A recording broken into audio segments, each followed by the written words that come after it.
Welcome to GrayPrimer, a weekly show that's mostly about miniatures. My name is Nick, I'm your host, and on this episode, I'm continuing to look at the Adepta Sororitas range with the Arco-flagellants. No pain, no gain.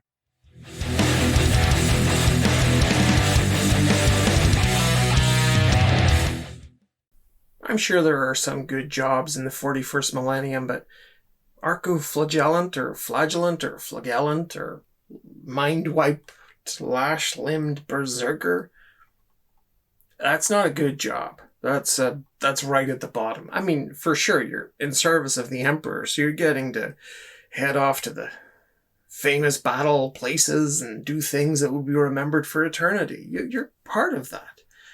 You're just not a good part of that. Let's get them unboxed and see what they look like. Back soon.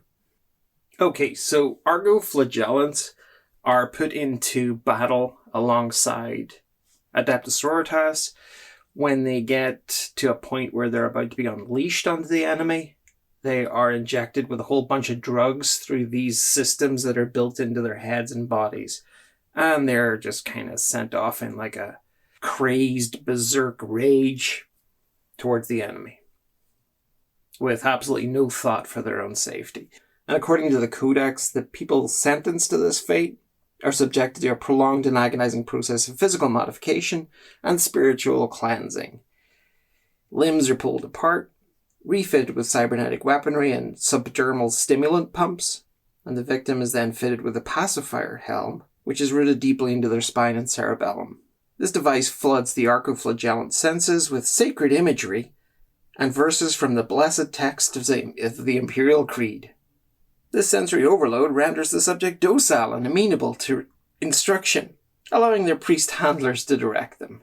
Wow. So, that's pretty serious. But let's get into the box here. Let's see what they look like. The ecclesiarchy don't mess around, do they? There's no coming back from a transformation like this, I would say. What do we have? We've got mind-wiped, lashed-limbed berserkers. That's just lovely. Cracking images on the back from Games Workshop's own painting crew. And the lovely, straightforward box images we're now used to.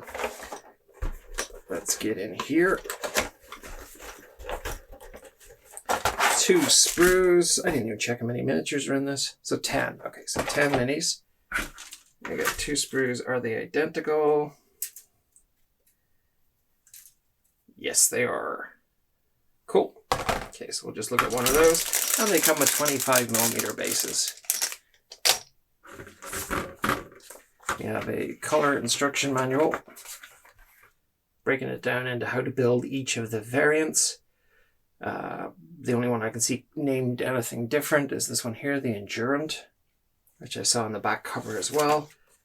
And it just goes through each one. Doesn't look to be a huge number of sort of variant parts, but I could be wrong. And then just the specs there as well for the Arco-flagellant. Let's have a look at this sprue. So, as you saw from the beginning, there are 2 identical sprues, 2020. So, brandy new. And as we've seen with pretty much all of the up-to-date sprues from Games Workshop, the sculpting, the molding, the quality control is of the highest possible quality. So I'm seeing lots of lashes and whips and flail type things, unhappy faces. I suppose when they're in there, when they're getting bombarded with their religious stuff, they'd be pretty happy. They'd probably be grinning from ear to ear. But you switch that off, pump them full of hate drugs, they turn pretty surly pretty fast. Let's go get them built. They look interesting on the sprue. I imagine they're going to look more interesting when they're on their bases. Back in a sec. And here they are. You will notice that they are socially distancing, because if they do not socially distance, they get all tangled up because they are super spindly, and all of these like flails and spiky arms and all the rest, all they want to do is sit in a bunch in the middle. They just want to go like, no, socially distancing? We don't want that. We just want to sit in a pile in the middle of this box. If I get through the remainder of this video without one tagging the other and flicking them off the top of this box, it will be a miracle. Anyway, building these was daunting at first. When you actually open the manual and you look at all the different versions and everything looks the same but different, if you know what I mean. When you look at them on the sprue, it's all just spindly thin things that you think you're going to damage as you clip it off. That was not the case. These clipped off really easily. I didn't damage a single thing. Didn't have to do any repairs. And the way the manual is constructed, you kind of build them in pairs as you go through. But they don't look like pairs. They don't look like you're just duplicating everything. Every single one of these miniatures looks individual. And that's really because you're going for the base sort of torso structure, as far as I remember now. Base torso structure and legs, but the arms are different. I think the heads are all different, as far as I remember. But hey, I really enjoyed putting these together. This was the one that I was like, man, I'm not sure. They look so fragile. And like I said, they're totally not fragile. As with all of the modern plastics from Games Workshop, they do have a bit of flexibility, and you sort of think, oh, it's just going to shatter. But they don't. I wouldn't do that with resin. That would be one for the outtakes. But look at this creature. I don't know what this tag is around their necks. Is it just perhaps a registration number so they can track who's who? Are they so stemmed up and bioengineered that they can't even tell their own names anymore? They can't even speak their own names. So whoever their handler is just goes and reads the number off this tag. The more I read into these, the more freaked out I got. Who couldn't fall in love with something like that? How would you feel with that running towards you on the battlefield?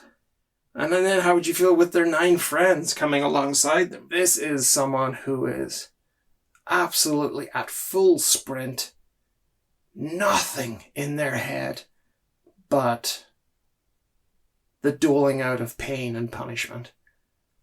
That is all they want to do, is hurt whatever is in front of them. And they want to do it at 25, 30 miles an hour. Magic stuff. Absolutely magic. And I'm going to fly through these because I fear that they will give you bad dreams if they spend too much time on camera. Look at these flails, and I think some of them are like electro whips or something. I can check that.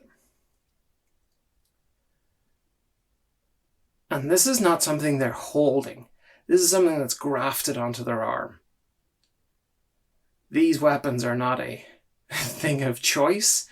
These weapons are not part of their body. How do they eat, I hear you ask? Carefully, I guess. Actually, I don't think they eat. I think they're just hooked up to feed units, and it's just pumped straight into their system. Ugh. And another one at full sprint. I like this sort of whatever this weapon is, this flail or whip, the way you can see it's almost like they're, what do you call that, speed skating? Like they do at the Winter Olympics. It's kind of that body posture. And it really conveys speed. This one's a little different. This one has a little bit more of a out of balance run. Still conveying speed and very much a fast attack. But with the arms open out like this, you can see how different these miniatures look to each other.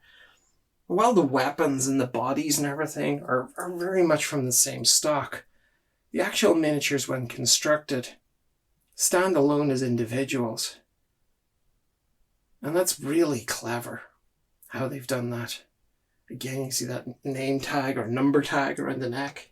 And this one here, and all of them, they've got these, the shackle, this thing around their ankle. I don't know whether that's a tagging thing or whether that's when they're being put into transports, that it's magnetized or something to their seat so that they can't get up and wander around. You can see this is number 1765, and 1765 looks like he's been sticking stuff to its face. Sort of split whip on that arm. It's very cool. And the final one here, again, you can see these shackles around the ankles. And this incredible posture, the conveyance of speed and fast, that sort of feeling that this is someone in full-on fast attack mode. And just magnificently put together, beautifully cast. You can see all the detail of the stimulants and the spine. Goodness me. What an incredible squad. What incredible miniatures. Real surprise, that one.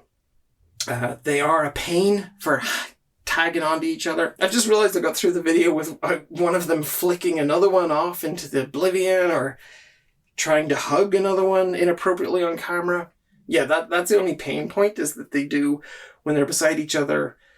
I would imagine on the battlefield that they'd be a little bit annoying for clinging on to things or catching each other and, the models tipping over or whatever. That's just a little bit of a price to pay for the visual impact of these minis and just how cool they look. And how freakish, outlandish, and horrifying they are. And a solid reminder again that there are no good guys in the grimdark future of Warhammer 40k. Everyone is pretty terrible. And even the Holy Order of the Ecclesiarchy does this to people to create weapons of war. Hey, we wouldn't have it any other way. But hey, that is it for the Arco-flagellants.